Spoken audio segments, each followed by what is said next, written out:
What's up, everybody? Lefty here, Party Science Podcast. Today, my guest is Rob Toro. I got to meet him at a Christmas party that I did for Baltazar, and this dude was dressed sharp to the T's. I mean, when he walked in, I was like, God damn, this guy is definitely the owner. Fresh ass suit, very friendly, super humble. Gave me some of his time at the end when he could have been talking to all of his employees and everybody. So I'm very excited to be here with him and just kind of pick his brain. So, Rob, thank you so much for your time, man. Appreciate it. So I wanted to sit down with you because my job as a DJ is to observe the room. And when you came in, you were super friendly to me. And then I was just kind of watching your interactions with everybody throughout the night. And I was like, man, this guy is a leader. He's focusing on making sure everybody feels comfortable at that party. So I was like, I got to pick his brain. Sure. And we talked for a little bit at the end. And you gave me some really cool advice about listening, staying humble, remembering where you came from. And I was like, let me see if I can sit down with him and kind of pick his brain because, you know, you got the city councilor stuff, the goals of being a mayor, your family, this business. So I just kind of wanted to start with, like, your background. Like, you know, what was your family life like? How did you grow up? Like, that type of story. So if you can give me a little bit about that. Yeah, sure. So I grew up in Somerville, Massachusetts, right outside of Boston. Grew up. Parents were never married. Both were in and out of my life. My mother was a single mother. My dad in and out. Spent a little bit of time in jail. Did his best, but had his own demons to battle. But again, did his best. I have 2 brothers, 3 sisters. I'm the oldest of all. And we grew up low income. You know, we grew up on government assistance throughout my life. So I wouldn't say struggling, but low income, you know. So, yeah, it was a, I wouldn't change anything, but it wasn't an easy middle class lifestyle. Right. Yeah. When you look at that, like when you look at that lifestyle, because I'm something similar, I would say. Sure. How do you think that defined you for where you are now? Yeah, I tell everyone, just like I said, I wouldn't change it for anything. I think it's helped build my viewpoint on life, and helped shape a lot of what I do now. You know, hard work, dedication, giving back to other people. You know, I like to give back. I think we talked a little bit about this at the Christmas party. A lot of what I do is because I benefited a lot from this when I was growing up. So it really makes you value everything. You know, the value of money, hard work, endurance, not being complacent, you know, having to fight and build for everything and from the ground up, you Right. know. The goal was always to build an empire, you know what I mean? Yes. The goal was always to provide for my family, to help other people that were like me, that might be a little bit less fortunate than I am now, but I can help. And it doesn't take much, you know what I mean? Yeah. To put a smile on a family's face or a kid's face with free ice cream or a little bit of help with school supplies and things like that. Yeah. You know. Do you think because of the way you kind of experienced childhood, that's why you're going into positions of like wanting to be a city councilor, wanting to be a mayor, because you'd like to affect people who have been in your position, or like what exactly drives you? Do you feel like there's a connection between the two? Yeah, so I joined the city council about a year ago, actually almost a year ago now. I did that more initially because I have a family growing up in the city that I serve in, and I wanted to be part of the group who had an impact on the direction the city was going. You know, I think I've made a lot of really good decisions in life, and I thought that my decision making, my ability, would be a benefit to the city. So I wanted to have a say in how the city was moving forward. You know, and again, coming from, you know, my background, I'm never satisfied. I never, I don't get complacent, right? It's a good thing and a bad thing, right? Because it's never good enough. Yes, yes. So city council is great, and I love it. I don't know how long I'll serve, but yeah, I do have aspirations to serve in other political positions, whatever those opportunities come into, whether it's mayor at the state level, at the federal level. I just keep plugging along, doing what I need to do in my current role, and if situations present itself, and I think the time is right, then we kind of act on those opportunities. Yeah. So when you first ran, what was that like? Like, did you know what you were doing? Like, how did that all come No, about? I Like, had no idea what I was doing. The good thing is I did have several people that I knew that I used that I leaned on as resources that have either ran or were currently serving at that time that I could ask questions to, and they provided a lot of information. But at the same time, you have to learn on the fly as well. We're already talking about rerunning now, right? The terms are every 2 years. So come, April, May, June, we'll be rerunning again. It's a current election season, and I just had a fundraiser this past month Nice. to kind of gear up. But I know more now for this current election season coming up than I did before, so I'm in a better position. But yeah, it's a mix of both, right? You have resources that you can lean on and ask questions, but then you have to learn and just make decisions on about things on the fly. It's a mix. Yeah. How do you find the balance? So, like, obviously you're doing this to better the city that you live in for your family. You want to make sure that the decisions there are helping them get to the best potential they can. Yep.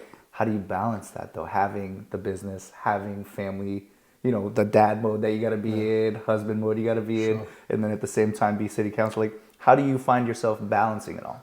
So people asked me that when I was running too. How are you going to balance the goals or the duties of city council to being a father, a husband, a business owner? I was more, how are you going to balance the duties of a business owner and city council? And for me, that was easy. I've always worked 2 jobs. So when I started my business, I worked for the government as well, full time, in various roles. And so I was working 80, 85, 90 hours a week, in addition to being a dad and a husband. So I've since left the government, even before I got the city council position. So it was easy. I lost, we'll call it 40 hours of work a week. But realistically, 2 things. I have a fantastic wife. She really kind of handles the home stuff and really takes care of the kids, even though she works full time, while I am out there building the business, right? She understands the importance of me being out there building the business and socializing to build that up. But also, I have a great staff. So my staff allows me to skip out in certain areas or certain days and times to go to city events and attend different meetings without them needing me every second of the day. So, it was building a great staff that really is self-sufficient, but also having a great home support in my wife that allowed me to work, or allows me to work in the position as a city councilor, which during the day is a lot of, meetings, events, but a lot of our actual city council and committee meetings are at nighttime. So it's after work hours, but there are things during the day that I have to attend here and there. So it's easy, in my opinion. It's almost like a little bit of a vacation, not having to work 2 full-time jobs. Right. Because city council, in the city of Woburn and a lot of other cities and towns, they're not full-time positions. We're not the city of Boston that have full-time city councilors. But it is a lot of work. It doesn't mean we're not working a lot, but they're not full-time positions. Okay. So when you talk about your staff, having a good core of people around you, like your wife, being able to take care of the kids at home, your staff here, is there, like, how did you develop that? How did you develop that ability to have people that you've trained well? Like, what kind of system have you built for yourself to get to the position where the people around you can trust that they'll execute when you're not there? I think number one is you treat them with respect and you show genuine care for them, making them, it's always when someone joins our company, it's always you're joining the Toro family, right? You're part of the family now. So my staff knows if there's anything that I can do for them, that I will take care of them. You know what I mean? That I will help them in any way I can. They're not just employees to me. They're friends of mine. A lot of them are, not a lot, about half of them are family or friends that I've known prior to the business. Some of them are people who have come on and we've met randomly or referrals to me. But they're all part of the family. They all know my wife. My kids love them. They're not just employees. We try to really get them intertwined in the business. And I teach everybody the way I want things done. Now, that doesn't mean how I want things done is the correct way all the time. I definitely take input and try to mesh that into how we do things. But we really try to get everybody on the same page, teach them, the Toro way, and make sure they understand that they're part of the family, which really makes them more vested in the business and makes them want to do better. And just build the Toro brand. Sure. Yeah. How do you think being the oldest of all your siblings and having maybe your dad not there all the time when you would have loved to have him there, how do you think that developed you to get to the point where you're more motivated than you are discouraged about the outcome of what you're doing? Well, I think first and foremost, my childhood and the way I grew up, you could go many ways, but I see it as two ways, right? You could build on that and let it build your character in a positive way, right? Like I think it has done for me. Or you can take the other approach and use it as, almost like a woe is me, right? Oh, Victim I can't, minded. Yeah. exactly. I've seen both, with kind of people in my family and also people in similar situations, right? I think it's just how you look at it, glass half full, glass half empty, right? To answer the question on how, I would have loved to have my dad around, Sure. and this was always a point of contention. My dad, no matter whether he was around at that point or not, in certain periods of my life, he always held a special part in my heart, and I think that's at times made my mother a little bit upset, right? Because my dad could do no wrong when I was younger, even though he did do wrong. Sure, yeah. And again, everyone makes mistakes, and he's made up for those, and he's done his best to kind of get rid of those and make amends, right? So my dad and I have a good relationship. Nice. But yeah. Now you find yourself, you have this job that you're working two jobs. You decide to start a business. Mm-hmm. How does that transition for you happen? Are you nervous? Are you I can't wait to do this? What was the initial thought going behind starting everything up?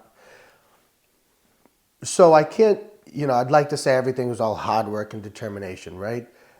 That's a lot of it. There's a lot of risk. There's been a lot of reward, but at the same time, it's opportunistic to a certain extent, right? Right place, right time. Sure. So when I started Toro Construction, before that, I was part of a business with two of my best friends and my brother-in-law, which was we started flipping real estate. Okay. All right. The premise behind it is there was us four. We wanted to, we all had good jobs. I was with the government at that time, but we're like, how can we make more money, right? And the first thing was real estate. So we joined this seminar, this class. Whether it was good or not, it made us invested in real estate because we put money towards it, right? So then we started this business. We flipped, I don't know, anywhere from maybe 10 to 12 houses, I believe, somewhere in that realm. And it was a stressful, coming from no experience to flipping houses, it was stressful. So we made a decision to kind of stop that company. But at that point in time, I've already built a clientele of people that were looking for work to be done. So I took that opportunity to start Toro Construction. And then the few people, some of the people that worked for me or worked for us through that real estate flipping business, I would sub work out to them, and eventually they became my first couple employees. And I'd say that was starting the flipping company and the starting Toro Construction wasn't very scary because I had a set, stable income. So anything that I made with Toro Construction or flipping company was extra money, right? Gotcha. And I didn't mind putting in the extra hours. I've always done that. It was not a problem. What was most scary was bringing on these employees full time and having to commit to pay them, whatever it was, 60, 70, 80, 100 grand a year, times a couple, right? And then the more difficult decision, even though the business was thriving and doing fantastic, was when I finally severed and cut the cord from the government job and just strictly went to Toro Construction. That took me years to do, even though the writing was on the wall. You know what I mean? It was should have been the easiest decision if you looked at it from a third party perspective. But waking up every morning, having that stable income in that government job, or any job for that fact, to then getting rid of that and waking up and having just this business that, again, even though the track record spoke for itself, was difficult because the inconsistencies. Right. You know what I mean? Right. So that was the most difficult. Yeah, definitely. I relate to what you're saying there in terms of letting go the job that guarantees the pay for the job that you have to go make sure you get the work every single day for the next paycheck. Correct. Is completely. So I DJ full time. Yeah. I do social media, and then I homeschool my son Monday through Friday.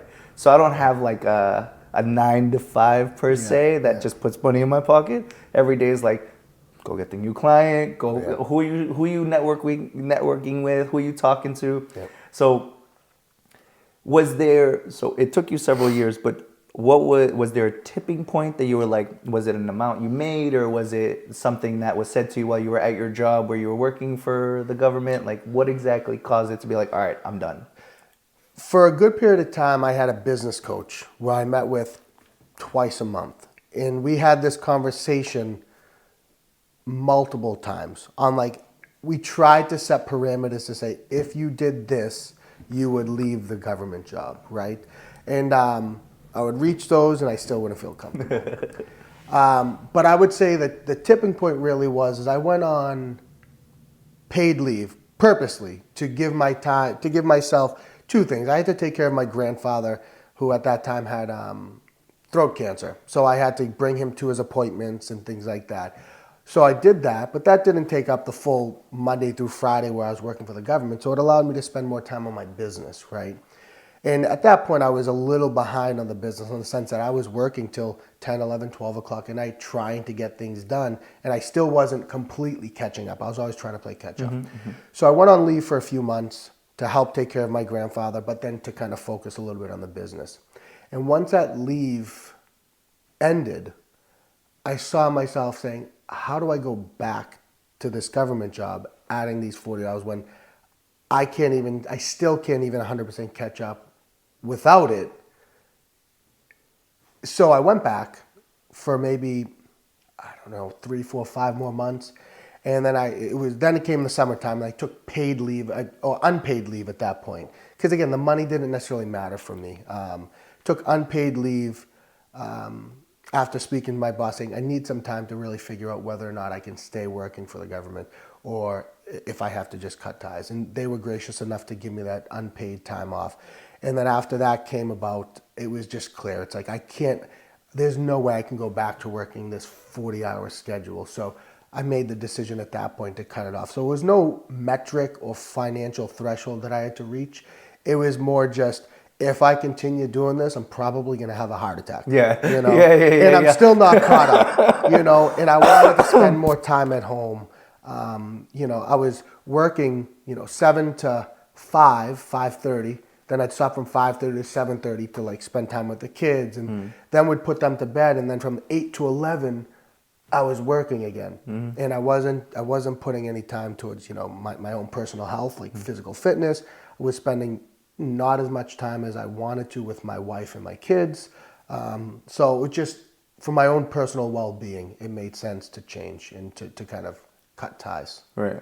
So you almost kind of like the way I would explain it is like you took test runs of what it would be like without your job. You know, the paid leave, the non-paid leave. Yes. Saw how you felt about the job after it was all done and started to kind of like figure out like, hey, I don't need the money. That's not kind of why I'm motivated to go there. It's what I know. It's what I've done. It's the safe place in my life in terms of money. But what I'm doing here, there's no way I can excel in it unless I cut these hours so I can focus on this. Correct. I wanted to, I had the goal of, and I still do, right? The goal is to build this business.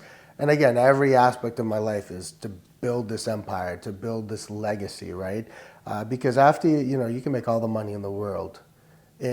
But my main goal is to make sure, it sounds a little morbid, but once I'm not here, that my kids are in a much better financial situation than I was growing up. And they already are, right? But I want to set them up right. But when I'm gone, the money doesn't matter to me, right? Right. It's making sure they're taken care of and having a legacy that people can reflect and build on and see the good that I've done, whether it was just for the Woburn community or other surrounding communities and things like that. So there's a goal to build this business empire to something much bigger than what it is now, even though it's a well-established, well-known business in and around the area that we work. So Nice.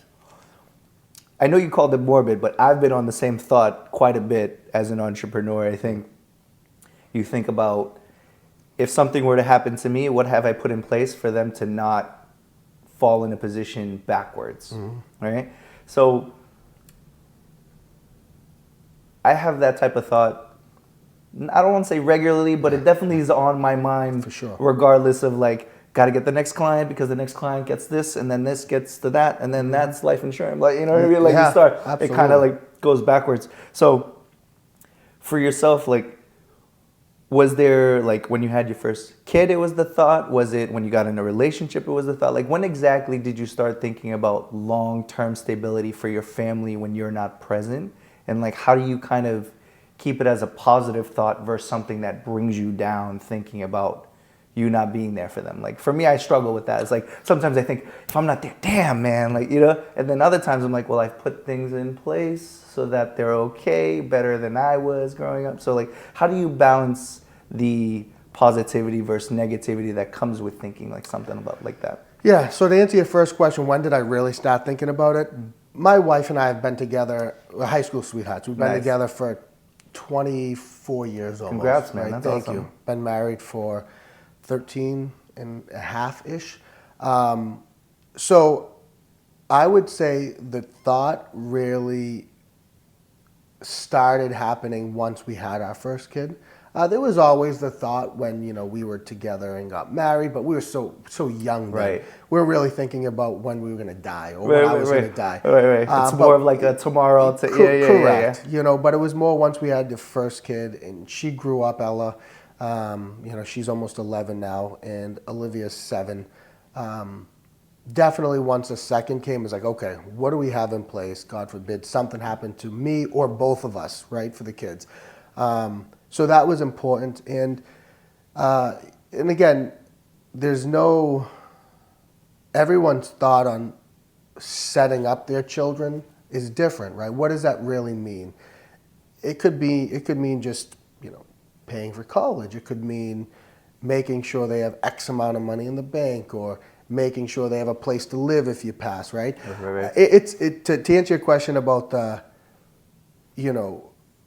whether it's, how do you deal with the struggle on whether it's, oh my God, this is horrible to think of. Like a pit in your Yeah, stomach don't get me wrong. yeah. That is always, I think, whenever I have this discussion or this thinking with myself more than anyone, it's always there, whether you try to kind of push it off or not, because at the end of the day, you don't know how long you're going to live for, right? You could live for, exactly. You can, I'm 38, I'll be 39 in August. You can live till you're 40. You can live till you're 50. You can live till you're 90, right?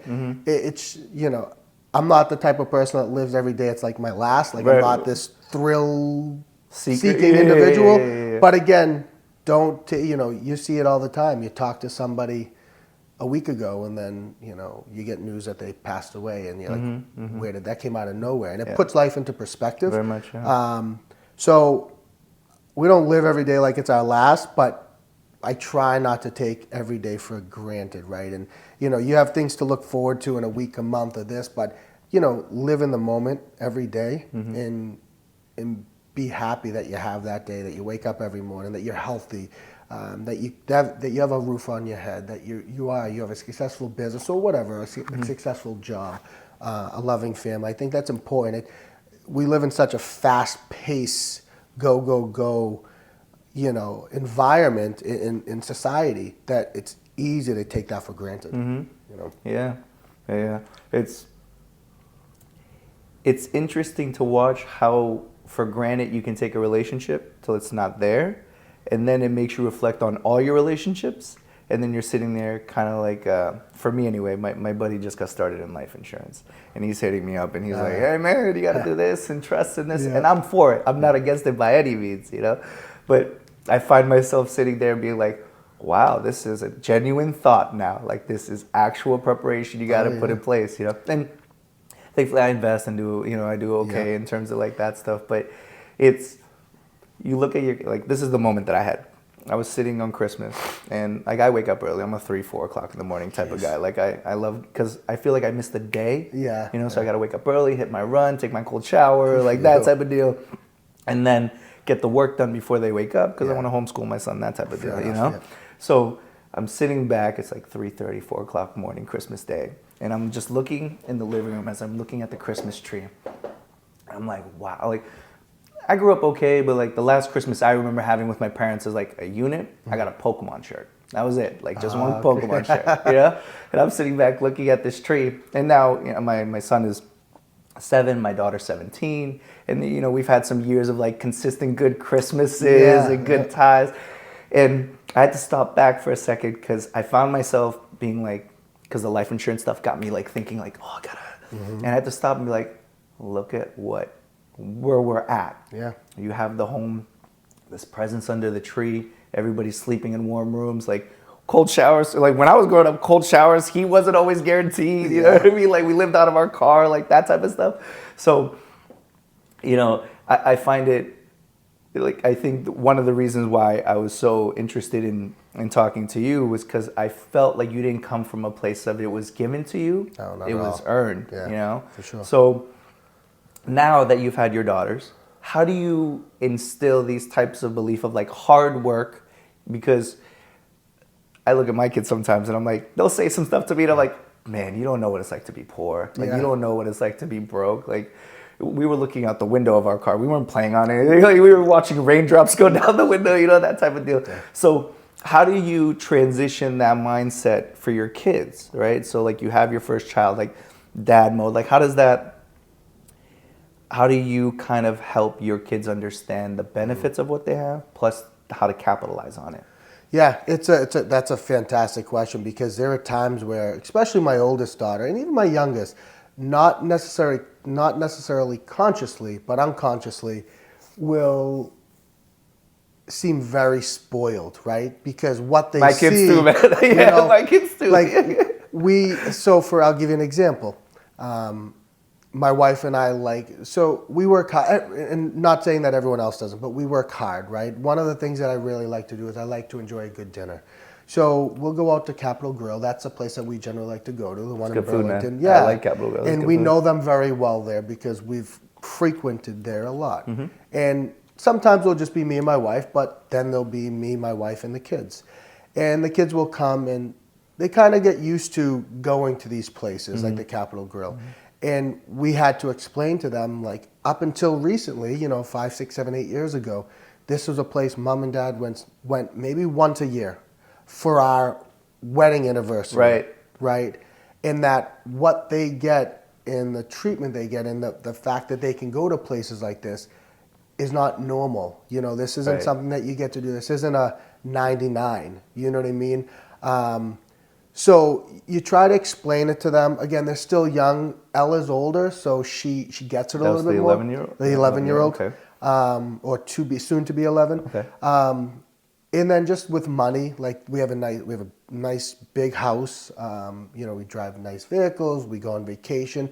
You just try to really explain to them that what we have is because of mom and dad's hard work, and this isn't normal. Not everybody has this, and you have to be sympathetic and understanding that not everybody has this. So if you see someone that has more or less, right? Because there are plenty of people that have more too, Sure. but less, that you're no better or worse than they are.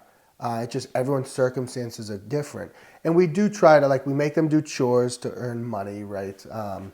We do try to teach them about finances, right? We're certainly, I'll tell you this, there'll be no situation when they get older where we're just going to hand them anything. They're going to know the value of the dollar. Because I had friends that didn't. They were, I don't want to say they were handed everything, right? But they were individuals that didn't really, they were much more well off than we were, middle class households. So I don't want to say they didn't know the value of the dollar, but I think when you're in a situation like you and I were, and you have to earn that dollar, right? The value of it is much more important. Keep it to your, yeah, correct. Yeah. Oh. I remember, a little bit off topic, but I remember the first time, the business decided to put a billboard up and on 93, and having my brand, my name on a billboard. I remember just sitting there, not sitting on the highway, I would have died, right? Yeah. But I remember sitting off to the side and seeing them, being so proud, and it was such a big accomplishment. And now we're on TV and commercials. The girls are in commercials. It makes me proud, right? Coming from, quote unquote, nothing, right, to being someone that's recognized, certainly not nationally, but in the local market, level, right? Yeah. It means a lot, and it's more. It makes me proud, Right. The way I look at moments like that is you worked hard enough for people to realize that you're not an average person just going through the day-to-day motions of life, right? Like for me, I kind of and there's nothing wrong with that because my girlfriend and I, my fiance, we just got engaged recently, so I'm still working on getting from girlfriend to fiance. So we have these conversations because she's very much I want to work my 9 to 5, come home, turn my brain off, and not do anything. And I love that because my brain never shuts off. Yeah. You know what I mean? Amen. I'm laying down and I'm good night. Yeah. All right, we got to do this, we got to do this, we got to do this, we got to do this. Yeah. I think part of why I wake up so early is because I feel like I can catch the day. You know what I mean? I'm always behind, And my fiance and my best friend will always be you just got a lot of things that you're trying to do. And I'm nah, you don't get it. So, and I find where we have this common balance of this balance of she's cool with turning her mind off, coming home and being full family. The second needs to be, I'm family, but sometimes I find myself, I'm present, but not mentally there all the time. So I think there's something to having a good balance, similar to how you're saying with your wife and you, to keep good examples for your kids of hard work yet family time. 100%. Now, when you talk to your kids about finance, so for me, my daughter, she works and she gives us money every week, and I invest it for her, and then her mom puts it in a savings account. So we teach her both ways, and then I'll sit there and tell her about return on capital and things like that as we're driving her to work. So for yourself, when you're talking to your kids about the chores and why it's important to do these chores and things like that, is there a way you're also teaching them to manage the money that they're getting from chores? Or how exactly do you put them in that mindset of here's hard work, here's how you put your money that you've worked hard for to use so that you don't have to work as hard for money down the line? Yeah, there's still, again, Ella, the soon-to-be 11-year-old, she's getting to the point where she understands a little bit more. Olivia's a little bit less. So right now, or up to recently, it's more of, all right, you get money for your birthday. They see it, right? Because they get cards and we collect it, checks, cards, and they're oh, I can go shopping. I'm no. We're going to take this money, we're going to put it in your bank. Oh, why do I have to do that, right? It's savings, right? And then generally speaking, we'll take the money from their bank and we'll invest it in stocks and things like that because we have a financial advisor. Nice. They don't really see that. They just see the money going into the bank, so they don't know the difference between a bank account and a stock account, right? But, if they get $200, let's say, we'll give them $20, right? but we'll take the rest of it, and we'll try to instill on them, or I'll try to instill on them, you work, you have a little bit of fun, because it can't be all work, no fun. Sure, right? yeah. But you want to save. You don't need to buy. They have plenty of stuff. They have a playroom, and it's filled with. I say it's junk, right? But it's really not. But It's their happy place. Exactly. Yeah. But they have plenty, right? And what they're going to spend that money on is going to be stuff they play with for a day, a week, a month, maybe, and then it's However means nothing, relevant it is. right? For a little As bit, opposed to taking that money and putting it in the bank, and that $180 turning into a couple thousand in 15 years, right? And then they can use it to potentially put a down payment on their first car, or save it even more and put a down payment on their first house. Things like that. Right. Set them up. We were never instructed to really save money. One person I didn't talk about was my grandmother, my Nana, who passed away. She was the most instrumental person in my life. She was the one that really kept me structured. My Nana and my Uncle Al, her son, my mother's brother. Those are the two most stable people in my life, and really kind of kept me on the right path. In my grandmother and my Nana owned a business in Somerville called the Futon Outlet.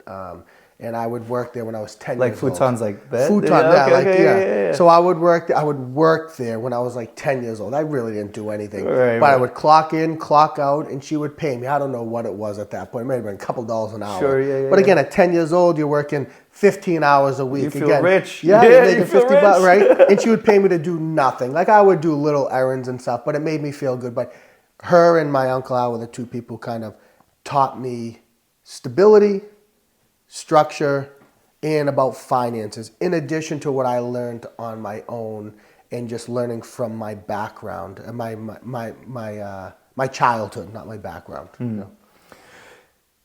What do you think about kids working at a young age? Because I grew up working in my parents' restaurants. Yep. And then, like, as my dad, he was good at opening businesses, but he wasn't good at necessarily keeping them open because of lack of understanding of finances. Fair enough, Let's just say the second he made money, he'd buy the nice car before he, So, like, I get it. You grow up with nothing. I've been there. I've had the moments where I've had the best years of my life, and then I'm like, bro, what did I do with all that money? Yeah, What did I happens. just do? It happens. Because you just get caught up in the thought that it's never going to end. Yeah. Like for me, I'm always thinking like, well, I did it once, I can do it again. Yeah. And then sometimes you find that it's not as easy to do it again, because like you said, right time, right place, right situation. Yeah. It's a Plays mix. Yeah. So for your Nana and your Uncle Al, they were both working at the futon place? No, with you, my or? Uncle Al, he works for Verizon. Okay. My Nana, she owned, for as long as I can remember, she owned the business. And then towards the end, she passed away from lung cancer. And Christmas Eve, 10 years ago, right before my wife was pregnant with my daughter Ella. So 10 years ago, I think it was, yeah. So she sold the business to my aunt and my uncle, not that uncle, one of my others, maybe 3-4 years before she passed, maybe 5, because it was, I think, we never had the conversation. I was still young at that point. We never had that conversation, but I'm assuming. So you were because 28, 27 when I was, when it all happened? Yeah, You say when you're she 38 passed, now? but yeah, about Late 28. 20s, yeah, exactly. And then Okay. she probably sold the business to them or gave it to them, however it worked out. When I was early 20s, right? Not again. I was mature, but it wasn't a conversation her and I ever had. I never Sure. asked her about it. I was never 100% interested as to why she did it. But yeah. What do you think working there with her, like what did you see on a day-to-day basis that gave you that stability and structure? Like what kind of grind did you see them do that made you feel like you learned these lessons? I'd say it was more looking back at it now as a business owner and remembering some of the things and just, I could see her always working, and her making decisions, but when you're that young, you don't really put into perspective like the amount of decisions you make every day as a business owner. Even these small decisions that you just take for granted because you have to make them all the time. And the amount of decisions you make as a business owner. But now, as a business owner, I remember times where I've been in her store and, she's dealing with a customer or, setting up a delivery or has the seamstresses and things like that in the back sewing different things and just, you know, inventory and just all these decisions. And like, she was just a very strong-willed boss, right? She was just very much like just a strong person. And that's what I remember. And I could just remember her dealing with customers, dealing with the back of the house things, administrative stuff. You know, again, I see it more now looking back than I did then because I was only 10, 11, 12 years old, right? I don't know what the hell I would. Yeah. I was just trying to get paid to do nothing at that point, you know, and spend time with my nana, right? You think you're getting the best deal ever? Yeah. Like they're paying me to just hang out. Exactly. Let's go. Yeah, Exactly. What would you say? So like, I just have to ask because you're saying she was so influential for you. Like, what's your fondest moment with her? Like, what do you remember? Like, when you think of her, what's like a memory that comes to you that you're like, I love that memory? Yeah. There was a lot. So we would spend, I don't know if there was one specific, but I'd say there was two. You know, we would spend, or I would spend almost every weekend over their house. And I would look forward to it because that was Monday through Friday. I was at my mother's house, you know, school, you know, taking care of my siblings, kind of not much structure there. And then Friday night would come along and I'd spend the weekend at my nana's and it was much more structured, you know. I did enjoy, at that time she was living in Woburn, which is where I live now. And there was, right off the highway, she lived in North Woburn, right off the highway there was a TGI Fridays. And I would remember going there with my nana and my grandfather Richie, who's the one that has a throat cancer, or did, that I take care of now. And we would go eat dinner there, whether it was me, my nana Richie, and my brothers, or just me. It just depended on, at that time, who stayed over, right? And, you know, I was, again, probably 10, 11, 12 years old, maybe even a little younger. And I would get, you know, no longer would I get the kids' meals. I'd get the adult meals, right? So I enjoyed those nights, but also I was, my nana took care of my aunt Denise, which was her sister, but she has cerebral palsy and, you know, amongst a couple other things. So she was involved in Special Olympics. And I got involved with that at a very young age where I would help teach them how to play softball. So there were tournaments we would go to on the weekends, practices on Thursday nights. So I'd always go with my nana until I was old enough to drive myself. And at that point I would drive to the practice, but the weekend tournaments and stuff, I would always drive with my nana, my grandfather, and my aunt Denise. So I'd say those events, like staying over her house and going out to dinner with them or going out to these tournaments and spending the weekends with them, you know, that was, you know, we would go on vacation. Like she took us everywhere. She treated all her grandchildren like gold. You know, she was the glue that held the family together for holidays. And we were a very loosely connected family, just everyone. But she was the one person that when she was around, it was, you know, holidays were always at her house. There was no set time. People would just come and go, but people came. You know what I mean? We don't have that much anymore now that she's gone. Do you think that's why dinner is such a big role for you, is having experienced that with her every weekend, that now with your family you make it a point to have these moments? No,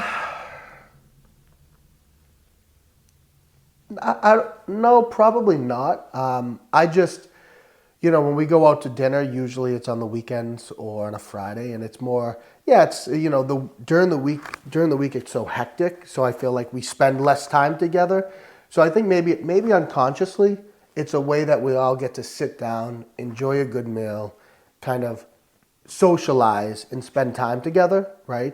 Because when I'm at my house, when we're at our house, you know, I can't sit still. So it's like, if we're home, I want to work. You know what I mean? Again, it goes back to your mind's, you know, I can go do this, I can go do that, I can't really sit still and watch TV unless I'm going to bed, you know? So going out to dinner, it's, you know, you accomplish the week, you're another successful, another busy week. Let's take the time and relax a little bit and spend time with family. So I guess maybe unconsciously, but I don't necessarily think of that off the top of my head when we're going out to dinner saying, I do this because of my nana. Sure, yeah. I gotcha. So you see her own the business. She has a big influence on you. Yeah. When you start meeting with your business coach, is it a segue from seeing her work and then understanding that having that type of someone talking to you there to kind of guide you through things is how it helped you kind of develop this? Or like, how do you go from working a government job, I guess is my question, is like you experienced all this growing up to where you have some good examples, but most of the time your life is, from my understanding, Monday through Friday, it's figure it out, kid. You know what I mean, type of deal. And then weekends, you get that structure. So how do you transition from that to where you're like, I'm going to go find a business coach. I'm going to go take these steps to better my, like, how does that slowly develop from where you were? So I surround myself. The business coach was an idea from one of my really good friends that I met in high school. We lost contact for a while, but then when I started into real estate, he's a real estate agent, and he is my real estate agent. Okay. Sabor is his name. I'll give him a quick shout out. Nice.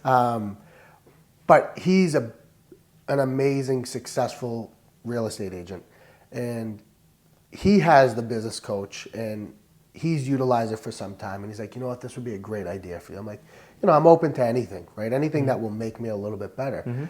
And I was looking for someone that I can throw ideas by and throw situations by that were going to be unbiased and give me the truth, right? Because, up until that point, I had the business coach for about 2 years, maybe a year and a half. I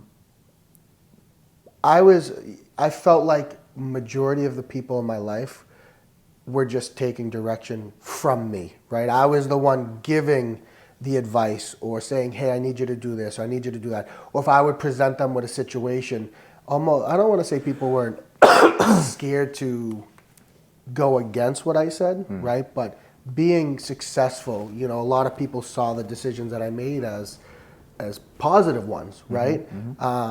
And they said, well, kind of why change those decisions, right? So I wanted someone else that was kind of impartial, that I could throw these ideas by, that was as successful or more successful than I was, did this as a living, that I could say, how do I better myself, right? Because I'm not perfect, I make mistakes, and you can always be better, right? I wanted that person to do that, and talking to my friend Sabor, he was the one that recommended the business coach, and it was great. For the year and a half we did it, it was fantastic. I stopped doing it, not because I didn't enjoy it. That program I was in was more geared towards real estate agents as opposed to business owners in general. So I thought I got what I needed out of it, and I decided to stop it. And I would look into another coach again, but more in just in the broad business sense, as opposed to someone geared towards kind of real estate, which I think these individuals were. Right. Yeah, so they're not necessarily like specific in one industry. It's an overall view of business. Yeah. I ask you this because I have a mentor who I work with, and he helped me develop my first business. So I'm not sure familiar if you're. I'm not sure if you know like CTI, Community Team Incorporated. No. So they're like a local business that helps startup businesses or make money, or like earn money or get loans and stuff.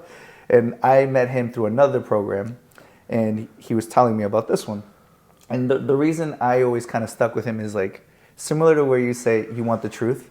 So for me, I don't know about you, like when I look at my friends and family, I love them, but a lot of them are not necessarily pursuing the things that I want to pursue.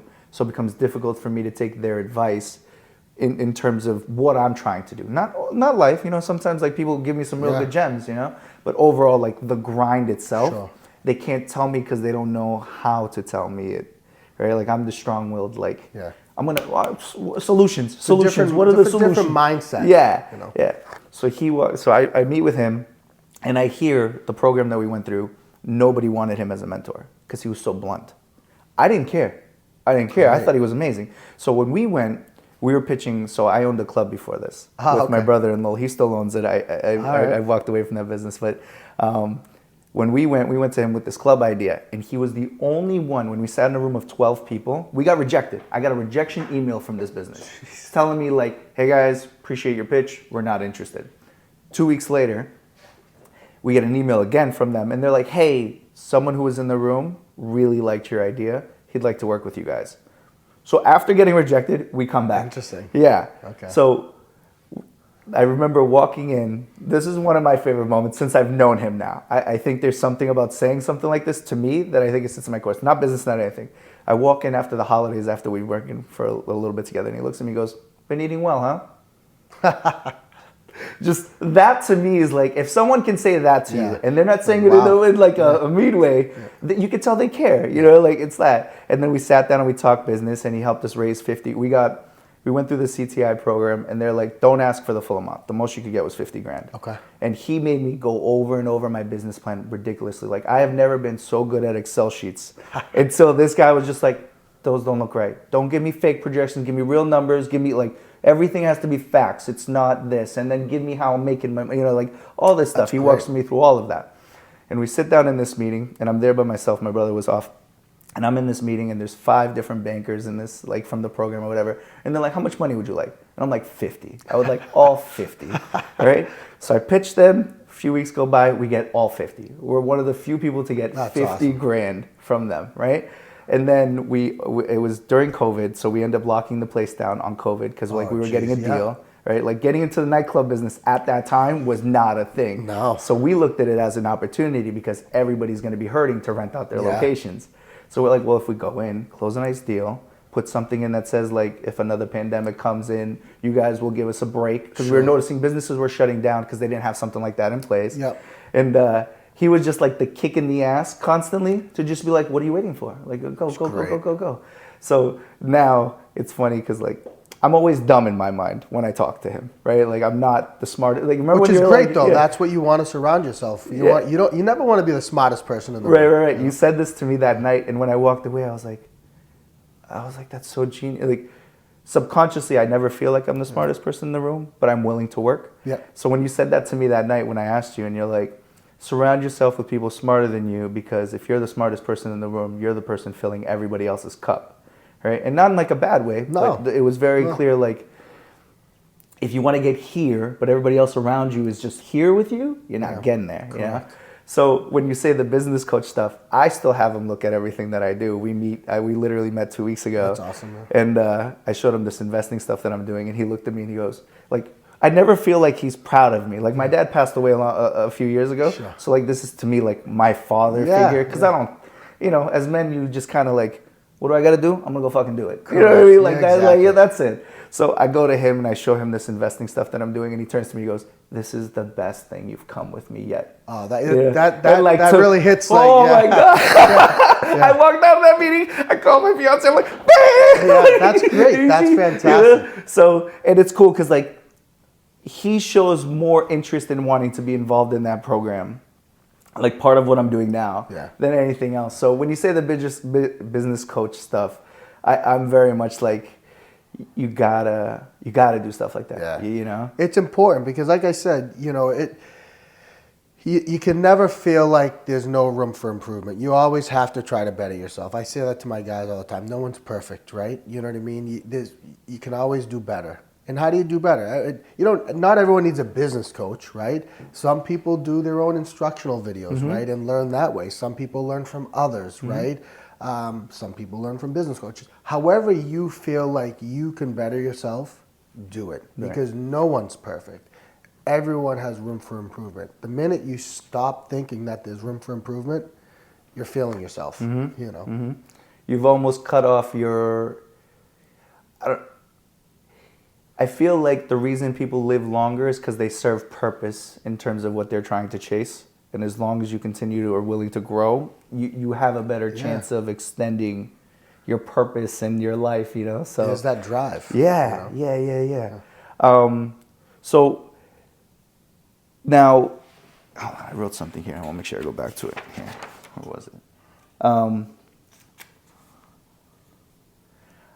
Your Uncle Al. So you said he was an influence in your life as well. So how did he guide you in terms of your relationship, right? Because it's not your dad, you know, but he is someone who wants to teach you good things. Like, what was memories with him like? What were the exchanges like that? Yeah, he was always my grandmother who served as, as like the mother figure, right? And then my grandfather too. They were a couple. And then there was my uncle Al, who's the younger one, who almost served as like, he wasn't there as much because he had his own life. He was younger. But he served almost as like the father figure. So like he was a big softball player. He would take me away on the weekends to go watch some of his softball games. And I love that. You know, I enjoyed it. I played when I was old enough, 18 years old, him and I played softball together. Nice. You know, he lived with my Nana for a while in their house in Malden. And when I would stay over there sometimes before they moved to Woburn, you know, he would order wings from this place in Somerville, and I would eat wings with him. It was just like, those are the memories that I thought of. He was just always the more structured, successful individual, had his shit together, you know. And, you know, and we're really close. Like, he was in my wedding. He was a groomsman in my wedding. I was young, but I went on his bachelor party with him. I'm the godfather to his youngest child. And him and his wife, I would say we're very close to them, you know, because their relationship and how they live is very similar. They're very structured, and our family is very unstructured, right? But they're very structured. We're structured. You know, I think we're very similar in a lot of ways. So we've always connected, and I do think he kind of took me under his wing when I was younger, because he knew how crazy our lives were, you know, when we were younger. So Yeah. So I know I told you about an hour, so I don't want to keep Yeah, it no, too much it's longer. fine. You know, Yeah, like, I enjoy the conversation. No, I want to ask you a million absolutely. more questions, Yeah. but I know you got shit to do. So, Yeah, like, that's all good. I guess two things that I really wanted to make sure I asked you is, what do you feel most people nowadays don't really see that you feel like more people knew? Like, how do I explain? Let me say it this way. I feel like a lot of people kind of condemn themselves. They don't really look at themselves in a positive light to move themselves forward. They kind of think of all the things they don't have versus the things that they have, similar to the conversation we were talking about earlier. So if you had like a gem you could share with somebody about getting from where they are now to moving forward, like, what do you think the average person is not seeing or not saying to themselves that could help them kind of move forward from that? Coming from the background that you've yeah, had. that's a great question. You know, a lot of people see, in my situation, a lot of people see the success the business has generated and the lifestyle that we live now, and, you know, the nice house, you know, we have a little vacation home, just nice things, right? But they don't see all the hard work, the long hours, the risks, you know, that you put in to get to that point. It doesn't happen overnight. You know, what I try to explain to people, especially younger people, because I love to talk to people who are in similar situations to what I was when I was younger, to show them that you don't have to come from a good background, a great lifestyle to achieve something. The big goal is comprised of a lot of little ones, a lot of little successes, right? A lot of little achievements, you know? So all those achievements are building blocks to that big success. So it doesn't happen overnight, you know? Take the small wins and build on them, and eventually they turn into a large one, right? It's a lot of work. It's a lot of sweat equity. It's a lot of blood, sweat, and tears, long nights. You know, it's very rare where you just stumble on something that's just, you know, you stumble on this and automatically there it is. Here you go. Look at you making tons of money. That just doesn't happen. Right. Even in our situation, the business is relatively new. Toro Construction is only 6-7 years old. Like, what we've accomplished in this short time is not normal, and I know that, right? I certainly don't take it for granted, but it's small wins that really comprise the big overall success, you know. So take it step by step, work hard, and then eventually we'll grow into something huge. Nice. So the small victories help you build up to the picture that you're painting in your mind over time. No question. Yeah. All right, so I'll leave off on these two then. So you mentioned you were proud when you were looking at the billboard sign, Route 93. Is that Yeah, Route 93, yeah. right? And you're sitting there and you're looking at it, and that was a proud moment. But if you had to reflect overall on your life, right, and work, business, family, whatever it may be, what would you say makes you the proudest about where you are now?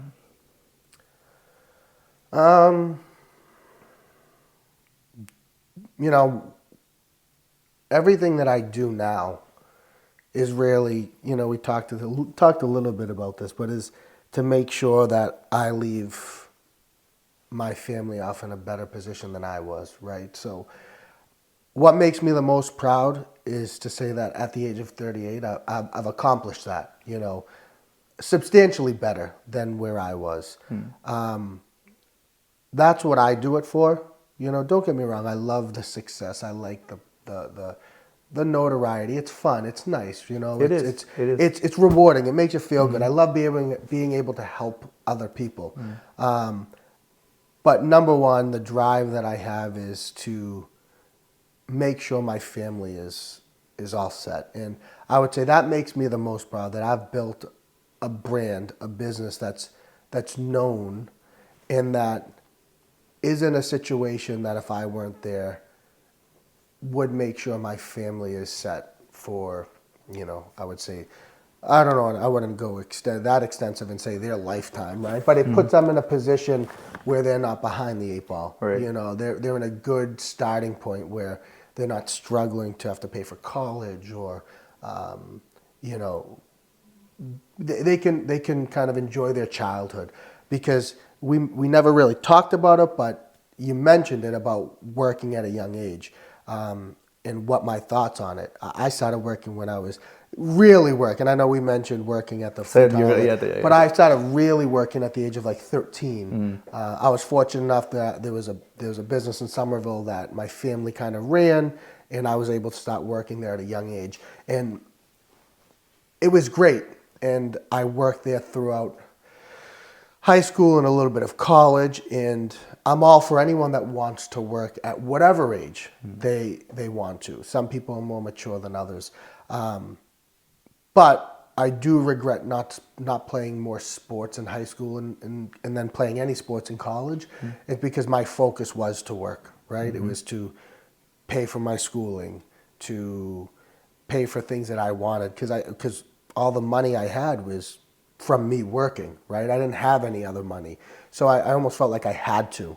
You know, I want my kids to feel like they can work a little bit while they're in high school and college if they want to buy their own stuff, but I don't want them to feel like they need to do that. I want them to experience high school and college, and you know, because you only experience that once. One time. You know what I mean? Yeah. So, and you don't realize how much of a key moment it was in your life till you reflect on it at 38 or 30. You know, I'm 37, so like we're around the same age. So. And I traveled to and from. I went to Suffolk for my bachelor's, so I didn't stay there, and I wouldn't change that. I don't know if I want to stay there. It was so much more expensive. I didn't feel like I needed to, but I wasn't super invested in the community, in that community, because I would go to school, I'd do my work, I'd come home, I'd work. And it was just back and forth. So again, I never did any extracurriculars there because I didn't have the time to.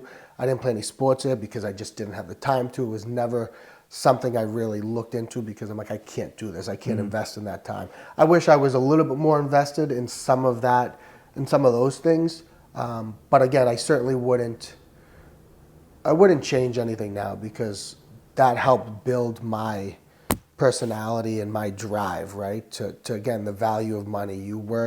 I would work 40, 50 hours a week. I'd work 12, 13-hour shifts, 16-hour shifts on the weekends at the age of 16, 17, 18 years old. You know, and I didn't mind it because it was you were grinding, you were hustling. You know, it's the sacrifice to create generational wealth in a way where it's like you didn't know any other way, right? Like you sacrificed all that because you were like, it's all I have. Like what I have is what I've made is what I have, and I have to continue to make it if I want more.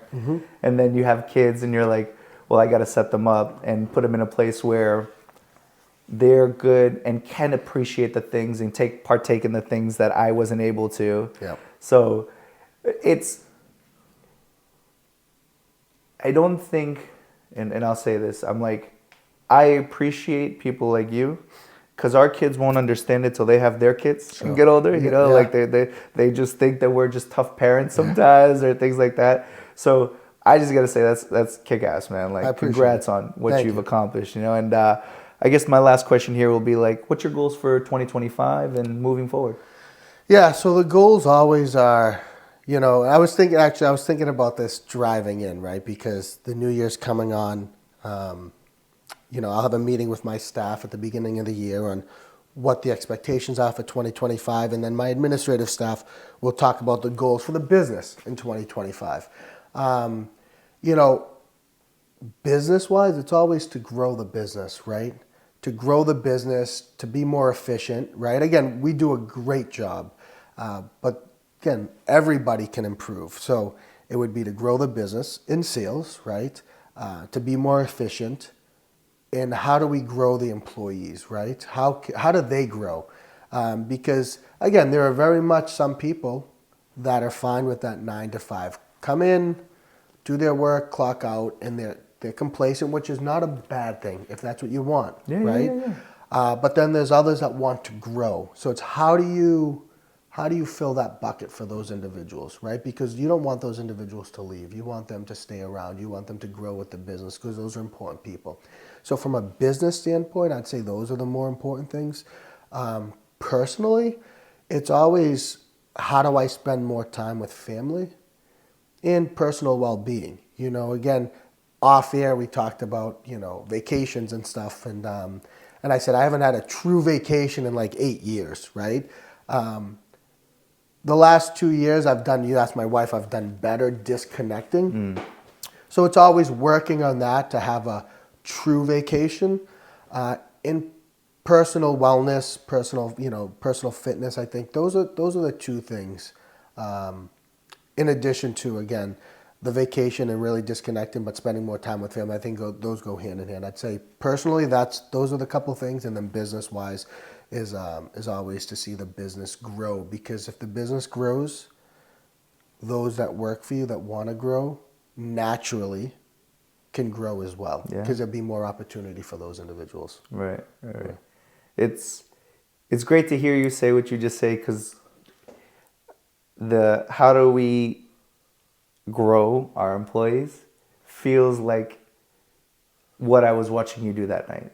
I was watching you mingle with all your employees, making sure like they felt a part of what you're doing and that they understand they're going to grow with you. I think just tells the perfect story for what you're trying to do here.